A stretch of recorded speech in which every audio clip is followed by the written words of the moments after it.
আলহামদুলিল্লাহ, আমি অ্যাডভোকেট রফিকুজ্জামান মল্লিক। আমি আসছিলাম ডিসি সাহেবের কাছে এই ধানের শীষের প্রার্থী কর্তৃক নির্বাচন আচরণবিধি লঙ্ঘনের প্রতিবাদে আমরা একটি পিটিশন দিতে আসছিলাম। পিটিশন দিয়েছি, ডিসি সাহেব এটা রিসিভ করেছে, আমাকে রিসিভ কপি দিয়েছে।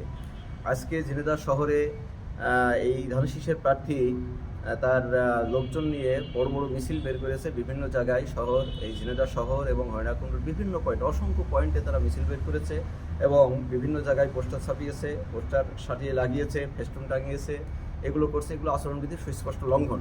এই আচরণবিধির লঙ্ঘন এই ধানের শীষের প্রার্থী একের পর এক করেই যাচ্ছে। আমরা অভিযোগ দিচ্ছি কিন্তু কোনো কাজ হচ্ছে না। তারপরেও আজকে লিখিত অভিযোগ দাখিল করেছি এবং আমি কপি রিসিভ করেছি।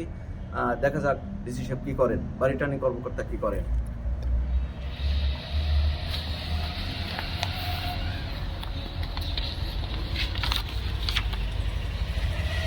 আমরা সচিত্র প্রতিবেদন সহ স্থিরচিত্র সহ দাখিল করেছি, স্থিরচিত্র সহ আমরা দাখিল করেছি।